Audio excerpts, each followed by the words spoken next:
akta ni ialah antara lain Tok ni azik kita Ustaz Fadil. Tok tu wakil apa gemuluh buat ni lah wak lawe akta ni dalam perlima. Termasuklah wak lawe kuat sekali zaman gemuluh Tok Guru Haji Pah kena dakwa di Terengganu. Mana besuk kan mana cara tak ya Tok Guru Haji Pah tu dijatuhkan hukumnya penjara 4 bulan kerana ngajar tak ada kebenaran. Habis orang Pah masa tu marah kepada akta 355 tak iktiraf mahkamah syariah. Nah, tiba-tiba lah ni kita pakak duk piku. Bukan kita, orang lama kita pakak duk piku. Jual gitu gini. Tak tahulah ke mana juga. Perlima akan berakhir 24 hari bulan ni. Ada berapa hari lagi hari ni? 16 hari bulan. Ada lebih kurang 8 hari lagi. Perlima akan habis. Berkali habislah isu hari U355. Berkali bila nak habis isu hari U355 tu lah. Heret pula debat bai'ah lah pula. Tak, tak bercerai bini lah apa gitu gini macam-macam. Ni pun satu kerjaan juga. Tak. Islam mengajar setiap rumah tangga yang dibina itu ialah mesti dikekalkan. Kalau pun balah, kalau kamu jadi tok hakim, jadi mahkamah, kamu balah bila bini nak bercerai, tok lelaki tak boleh cerai. Ataupun tok lelaki nak cerai, bini tak boleh. Barulah mungkin mahkamah pakat cara ni bini tak siap cerai, tok lelaki tak siap cerai, anak marah, tok tua marah, tak ada siapa pun suruh cerai. Tiba-tiba mari parti agama mu bercerai, mu wajib cerai, mu haram, mu berzina, mu bermuka. Sistem mahkamah undang-undang Islam mari mana? Tak. Sepatutnya hakim mesti bertindak bagaimana kita nak melesaikan supaya rumah tangga ni tidak bercerai. Tiba-tiba kita boleh jadi esko agama, tak ada jadi tok hakim lagi, nak kutik cerai orang dah. Pasal begitu gini. Sepiknya agama Islam kita. Tu.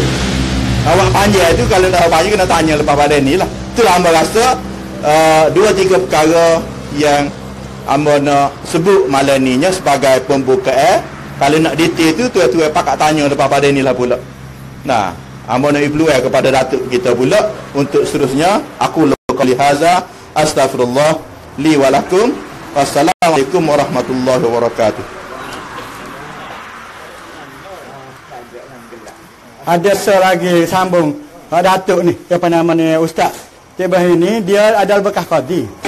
Amun baca sambung dia ni membata walam yarzu famata alal jahiliyah. Siapa dia mati dia tidak benar untuk berjuang dalam agama Allah, maka mati dia keadaan jahiliyah. Gitu.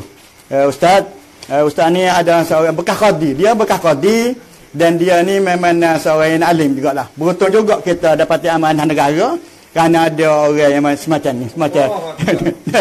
Insya-Allah.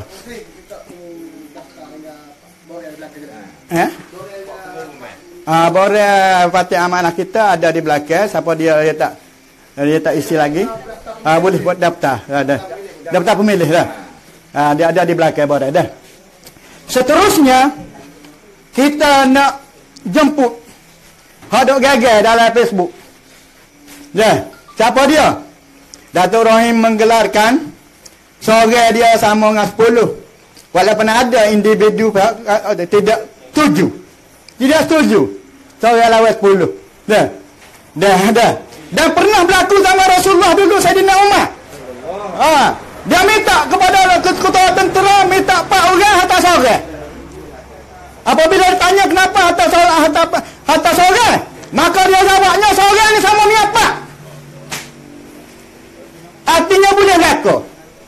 Demikianlah Datuk Usai ni juga, dia nama kata dia ngaji sekolah, tak ngaji Arab, tak ngaji agama, tapi pelik hari Jumaat ngaji tafsir. Hati kita pelik. Tak apa, tak ngaji bahasa kerti, kamu ngaji takdir dalam masalah tu. Dah, pakak ada tak buah, nak agama. Tak ada pakak boleh buah, tak apa, alhamdulillah. Ni dia Ustaz Datuk Usai dia bincang dengan saya. Dia ni Datuk Usai ni nak oyak dia sebabnya dia Ustaz Rahimi oyak dah taruh ni. Amat nak tambah pula. Bagaimana amat tahu? Aina hingga riwayat. Itu dia boleh tahu kepada saya. Dia pernah pergi pak saya mengaji Negeri Sudan. Dia pernah pergi di Middle East, Tanah Arab. Orang antarabangsa. Orang antarabangsa. Pakai ekonomi lagi. Ngaji ekonomi di Mesti Maya. Betul tak? Lepas tu boleh ngajar tafsir. Tak ngaji agama orang ngajar tafsir. Dia pernah pergi Sudan. Jumpa Mia. Apa tanya Ikhwan Sudan?